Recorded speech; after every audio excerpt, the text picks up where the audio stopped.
Capítulo 6.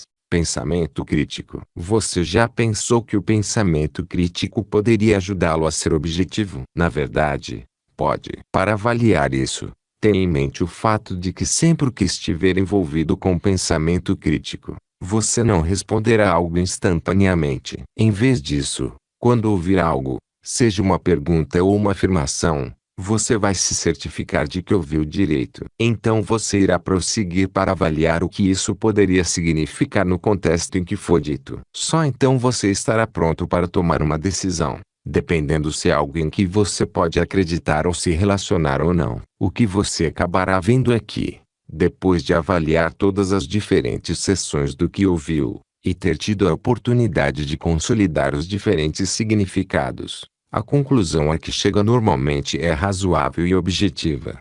Como estruturar seu processo de pensamento crítico? Escolha as ideias distintas no material que você está tentando avaliar. Verifique como essas ideias que se relacionam entre si, ou como elas contrastam umas com as outras. Avalie a relevância de cada ideia e também sua importância.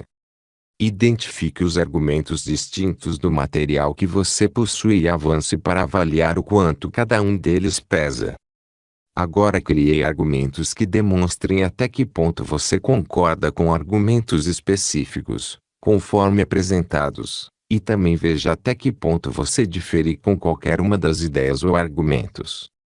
Tome nota de qualquer inconsistência que você encontrar nos argumentos apresentados. Se você encontrar quaisquer distorções óbvias, extraia-as, para que sejam vistas como tal. Sugira uma solução para qualquer deficiência que você identificar. Reúna seus valores pessoais durante a análise, de modo que sejam refletidos enquanto você projeta seus argumentos para se opor àqueles dos quais diverge. Depois de falar sobre ideias distintas e avaliar sua veracidade, você consegue ver que não há como argumentar por ignorância. Para passar no teste do pensamento crítico, seus argumentos devem ser totalmente diferentes do que é transmitido ao longo de uma linha de fofoca. Seu deve, de necessidade, ser apoiado por fatos do início ao fim. Outra coisa que você precisa observar ao considerar o pensamento crítico é que ter conhecimento não é suficiente. Você deve estar em uma posição para colocar os eventos que você conhece,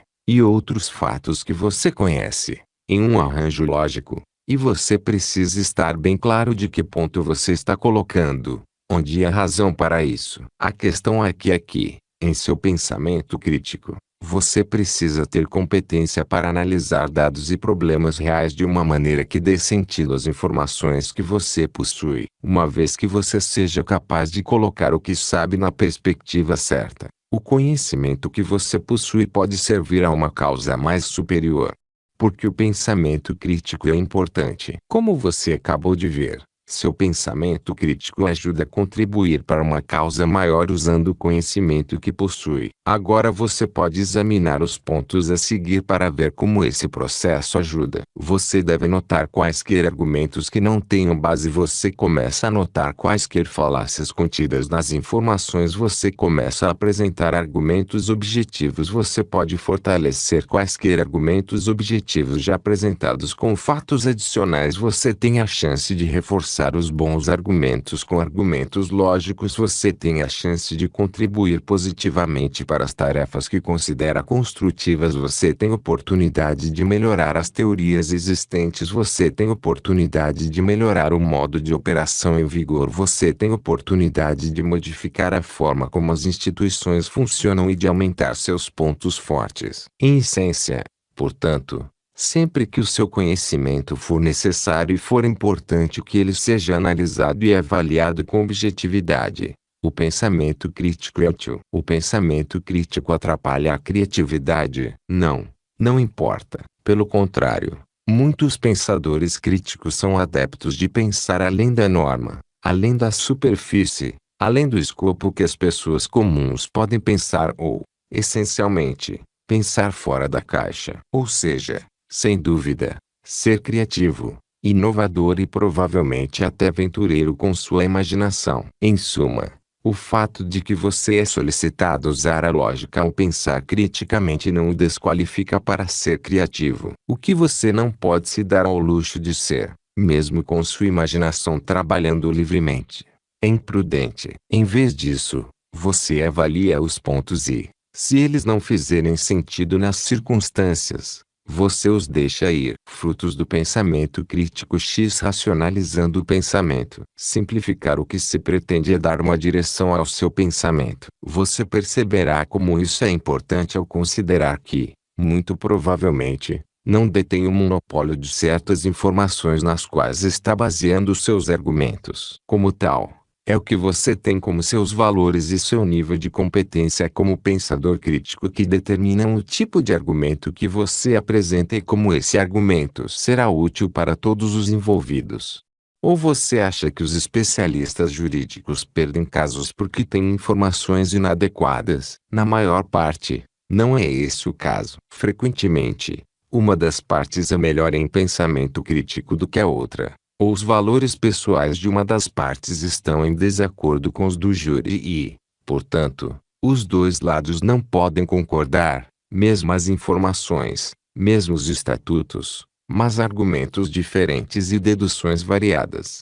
A mesma lógica está em jogo em outros campos, como negócios, formulação de políticas e assim por diante. Quando decisões sérias devem ser tomadas, pesquisas são conduzidas a fim de reunir dados e informações. É analisado dentro do perímetro do pensamento crítico e, em seguida, as decisões finais são tomadas, ajudando a melhorar a economia global. Quando você está lidando com as forças de mercado hoje e os recursos que estão disponíveis, e também com os locais onde esses recursos são encontrados, você precisa ter os dados disponíveis que são bem analisados para formar informações úteis. O pensamento crítico é central para esse processo, caso contrário, você teria recursos subutilizados, outros empregados em excesso e outros ainda mal utilizados. Com o pensamento crítico, por exemplo, você consegue determinar se é viável montar uma fábrica em um local ou outro e se é econômico usar métodos de produção de mão de obra intensiva em oposição aos processos baseados em mecânica. Essas considerações básicas podem levá-lo a criar uma indústria no país em vez do país B e até mesmo exportar produtos para o país B em vez de outro país. Observe. O pensamento crítico pressupõe que você está pronto com informações suficientes para ajudá-lo a tomar decisões, ou que vai fazer a pesquisa necessária a esse respeito e saber quais critérios você precisa explorar.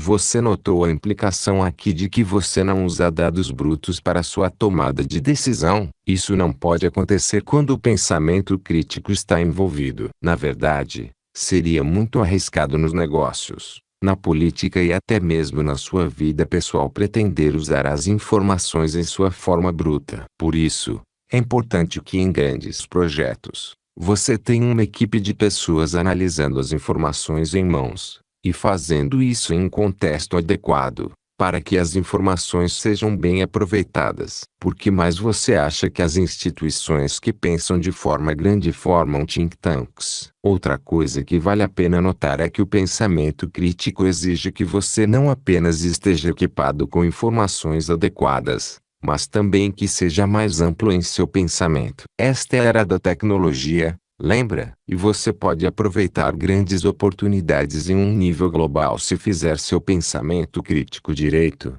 seja qual for sua especialidade. Ser capaz de pesquisar e comunicar-se globalmente ajuda você com seu tempo. Se você está procurando oportunidades de exportação, preços de importação favoráveis, regras de imigração mais adequadas ou qualquer outra coisa. E todos esses processos fazem parte do processo de pensamento crítico, ajudando a aumentar a eficiência na comunicação. No pensamento crítico, você consegue organizar os dados de uma forma que forneça uma imagem sensata de algo ou uma situação, que o ajude a formar uma opinião e até mesmo a tomar uma decisão com base nessa imagem. No pensamento crítico, você também consegue analisar e avaliar os dados, a fim de formar uma opinião bem pensada sobre a situação. Em suma, Você só pode apresentar uma ideia com argumentos válidos quando estiver engajado no pensamento crítico, aumentando a criatividade. Você já imaginou que a criatividade começa e termina com a organização de cores e padrões para formar uma imagem cativante? Bem, isso não acontece. Vai muito além disso, incluindo a capacidade de organizar ideias de maneiras diferentes e, em seguida, avaliar o que cada conjunto de ideias reflete. Você pode usar alguma analogia grosseira para trazer esse ponto para casa, da ideia de comer e da ideia de viver. Dependendo de como você organiza essas duas ideias, você pode viver para comer ou comer para viver. Você percebe o quão diferente você ajustaria sua vida em cada caso. O ponto básico é que o pensamento crítico levará a desenterrar mais ideias, descartando algumas ideias e também adotando outras. Todo esse pensamento e pesagem de ideias acaba aguçando sua criatividade de forma significativa. Promover a autorreflexão. Conforme você se engaja no pensamento crítico, avalia cada movimento que deseja fazer com antecedência e avalia seus prós e contras. E como você pretende ter uma vida frutífera, considere a opção que tem em todas as esferas de sua vida. Somente após uma avaliação abrangente e razoável você escolhe a raiz a seguir. Claro, seus valores entram em jogo o tempo todo. Portanto, inevitavelmente, a autorreflexão não pode ser ignorada sempre que você estiver se engajando no pensamento crítico, fornecendo uma base sólida para qualquer descoberta e desenvolvimento científico. Aqui, estamos falando de um campo que lida com fatos e dados precisos, e não com suposições e generalizações. Como tal, o pensamento crítico é inevitável se você quiser fazer algum progresso na ciência. Na verdade, os cientistas são conhecidos por desenvolver teorias após um pensamento crítico sério, e as teorias e princípios que eles elaboram acabam resistindo ao teste do tempo. Pense na lei da flutuabilidade, na lei da reflexão, na teoria da combustão do oxigênio e em outras teorias, fornecendo bases para a democracia. Bem, sem introduzir a política na questão do pensamento crítico, você apreciará que ser capaz de fazer uma escolha informada por sua própria vontade faz parte da democracia. De fato, como se pode afirmar que há democracia em ação, por exemplo, se a informação não está sendo divulgada com exatidão, na íntegra e em tempo hábil para os que votam? Como, também, alguém pode concluir que há democracia em ação, se o ambiente não é propício para questionar os dados fornecidos, ou mesmo para verificar a veracidade das informações prestadas? Em suma, sempre que o pensamento crítico é ativado, um espaço democrático é criado e as pessoas envolvidas ficam felizes em fazer escolhas informadas. É um processo que ajuda a erradicar políticos oportunistas e dá oportunidades a políticos de visão, dispostos a servir com sinceridade a seus eleitores. É também um processo de pensamento crítico que acalma os medos infundados das pessoas, alguns dos quais podem resultar de preconceitos e preconceitos gerais. Estudo de caso. Warren Buffett sempre simplifica os detalhes técnicos para que seja mais fácil para todos os seus acionistas entenderem o negócio em que investiram. Este é um sinal claro de que ele realmente entende seus próprios negócios. Ele acredita na boa comunicação com todas as pessoas importantes para o seu negócio.